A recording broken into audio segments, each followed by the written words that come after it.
हर घर में एक कांगरी होती थी, लेकिन हर कांगरी एक जैसी नहीं होती थी। कश्मीर की जगह जगह पे बनती है ये कांगरी, किंतु इनमें से सबसे खास है चरारे शरीफ।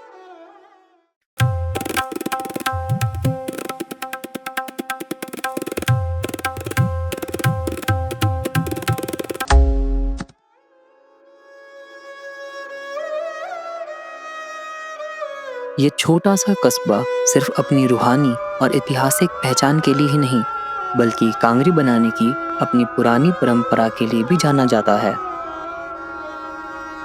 इस जगह की हर गली अपने अंदर एक कहानी समेटे हुए है। कहीं मिट्टी को आकार दिया जा रहा है, तो कहीं विलो की पतली लकड़ियों से कांगरी की बुनाई की जा रही है।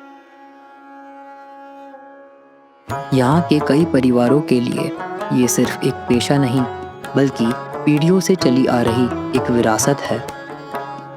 चरारे शरीफ आज भी उन अनेक कारीगरों का घर है जिनके हाथों की मेहनत और हुनर ने कांगरी को कश्मीर की पहचान बना दिया है। और उनमें से एक है बशीर साहब। मेरा नाम बशीर अहमद डार है। मैं चार सिप का रहने वाला हूँ। मैं इस क्राफ्ट के साथ कम से कम 40-45 साल हो गया। मैं ये काम रोज करके आया हूँ। मेरे पास कम से कम 30-40 बंदे ने सीखा था। कांगरी को बनाने के लिए कई प्रक्रियाओं से गुजरना पड़ता है। सबसे पहले चुनी जाती है एक खास मिट्टी, ना बहुत कठोर ना बहुत नरम। इस मिट्टी को पानी के साथ घोला जाता है, हाथों से बार बार साफ किया जाता है, फिर चक और हाथ की मदद से एक बर्तन का रूप दिया जाता है।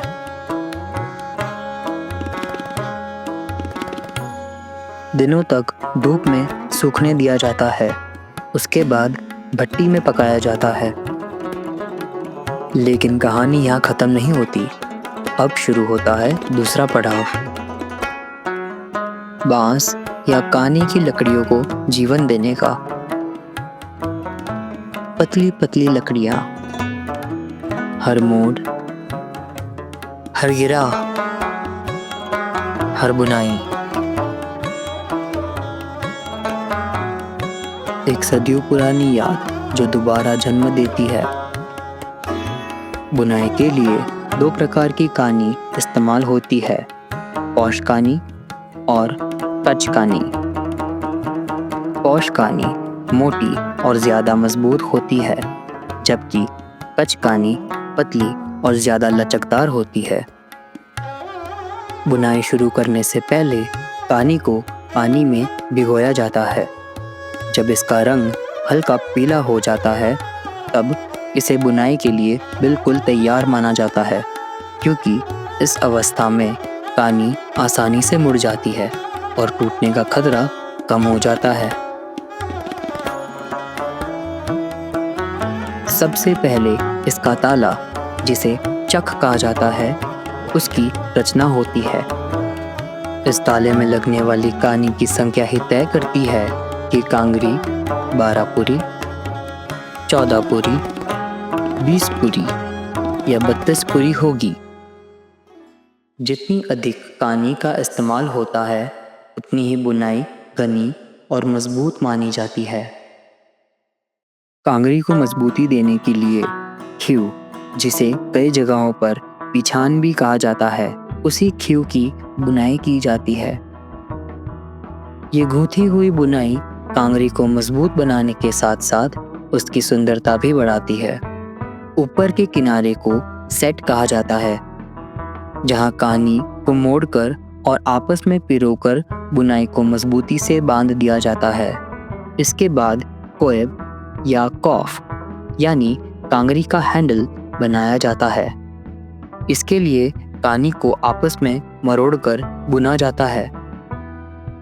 ये पूरी प्रक्रिया का सबसे कठिन हिस्सा माना जाता है, क्योंकि हैंडल का बिल्कुल बीच में होना बहुत ज़रूरी होता है। अगर इसमें थोड़ा सा भी अंतर आ जाए तो पूरी कांगरी का रूप और संतुलन खराब हो सकता है। अंत में कांगरी को अधिक आकर्षक बनाने के लिए जली की बुनाई और डांक यानी चमकदार एल्यूमिनियम की पट्टी से सजावट की जाती है। इसके बाद हर कांगरी को ध्यान से परखा जाता है, बुनाई की कमियां दूर की जाती हैं और आखिरी स्पर्श दिया जाता है। तैयार कांगरी फिर बाजारों और हस्तशिल्प की दुकान तक पहुंचती है, जहां ये कश्मीरी कांगरियों की पीढ़ियों से चली आ रही कला और कौशल का जीवंत प्रमाण बनकर सामने आती है।